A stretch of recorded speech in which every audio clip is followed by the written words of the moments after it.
a lot. Last week we talked about that whole self-improvement thing and the opportunity to read and look in ourselves to how to grow. And so this week we are featuring The Power of Scarcity by Mindy Weinstein. And so you actually recently had an opportunity to chat with Mindy. I was very fortunate. I got to see Mindy present and talk about her book and what scarcity is. And it's really funny because we talked a little bit about this last week, but here at Fidelity, we truly live by abundance, right? Mm-hmm. And that's the way I think anybody should. Yeah. But it was very interesting to hear Mindy's twist on scarcity and how you can utilize scarcity to your benefit in businesses. And businesses all over the country and the world are using scarcity every single day in their business for making people feel that they're going to have a fear of missing out, or there's a time limit. Like you look at like QVC's, a couple of other examples where like you look at QVC, they use it every time you turn on QVC or a home shopping network. There's the ticking clock, right? There's how many are sold, how many are left. Those are all forms of scarcity in business, and it's fascinating when you start hearing about it more and more, because we naturally, there's different people, and this doesn't affect everybody the same way, and there's different personalities, but a lot of people do have the fear of missing out, right? The FOMO, fear of missing out. And so her book touches on a lot of these examples and not missing out and really understanding how to utilize scarcity in your business to your advantage. Well, it's funny because I love. Yeah, you're talking about the different things in the business, and I guess I didn't think about it until you just mentioned it now. I was just booking a flight the other day, and I was looking, and it says at the bottom, like, 3 left at this price. In red, and we see it on Amazon every single day. I mean, how many times have you looked at 4 products that are exactly the same from different companies that you don't even know, but it's the product that you want, and you see one has 10,000 people and there's 3 left, and that's probably the one you're going to go after, right? Yeah. So again, they're hitting on you feeling like you're going to miss out, and you only have, seconds to jump on that. Yeah.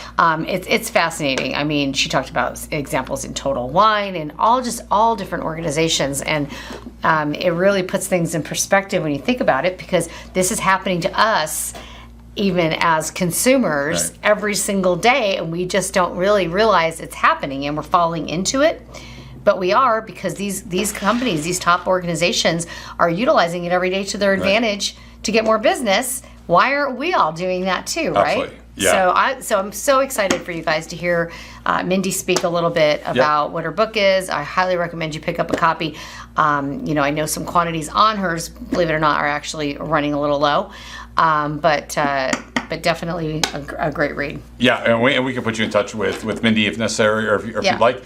But we should check in with her. Yep. I know she's going to give us some feedback on the book and what her thought processes were around the book. Perfect. So let's check in with Mindy.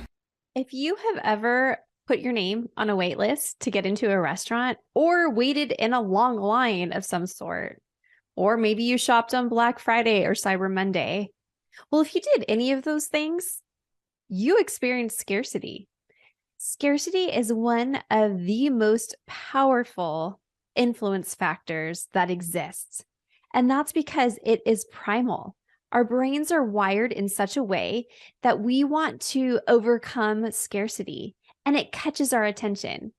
And my name is Mindy Weinstein, and I am the author of the book, The Power of Scarcity, which is based on my years of psychological research into this influence factor.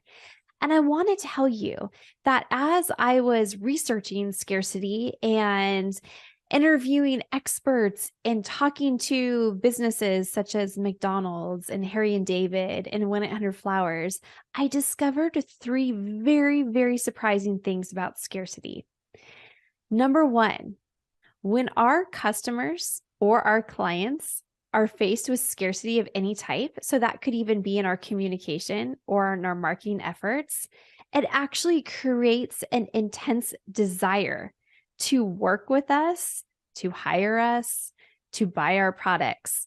And that's because our brains, when we see anything that is scarce, which could be something like you only work with so many clients at any given time, or there is the amount of supply that is running out. Well, what happens inside of our brains, which we've seen through neurological studies, is our brain starts to place a higher value on that which is scarce. Why not create that desire just based on natural scarcity that exists within your business? The second thing that scarcity does, which is very surprising for most people, is that it actually strengthens relationships with clients and customers.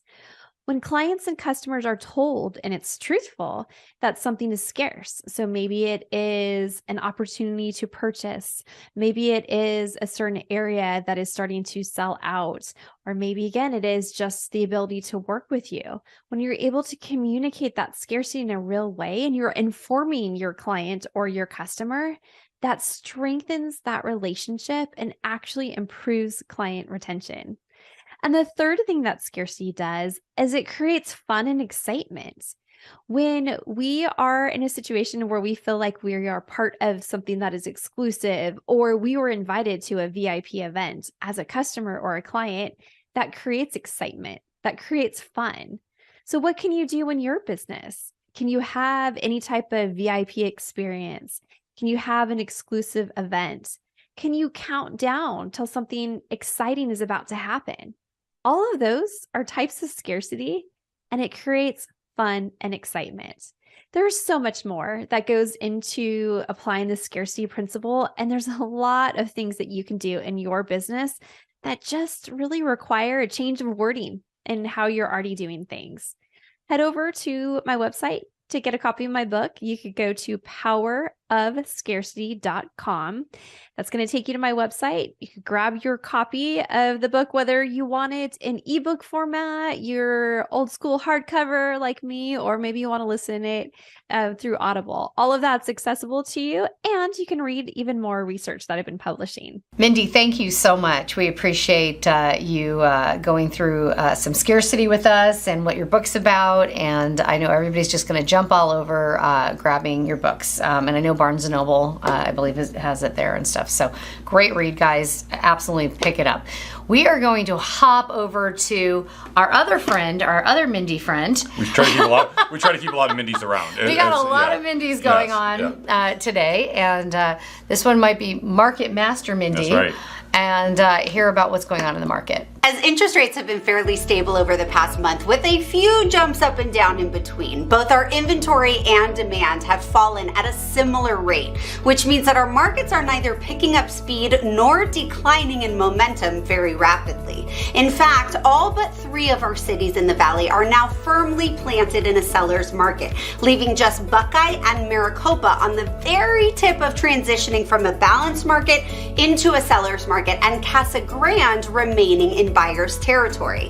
What this means for most buyers is that there will likely be competition for the homes that come to the market in the majority of cities across the valley, especially if you're looking in places like Chandler, where you'll find just 20% of normal supply. High interest rates are stifling demand, but prices continue to rise based on a sheer lack of available homes, as the majority of the valley continues to struggle to keep up with new listings. And then we've got that recent announcement regarding restrictions on new construction due to water concerns.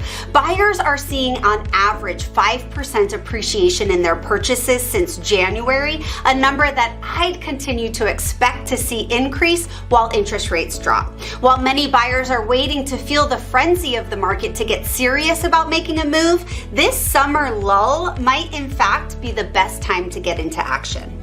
The majority of sellers on the market today have been in their home for at least 2 years, which means that on average, sellers have anywhere between 15% equity if purchased in 2021 and 90% equity if purchased in 2017 or before. These last 6 years have given sellers an incredible boost in equity, leaving many curious about what a new move could look like.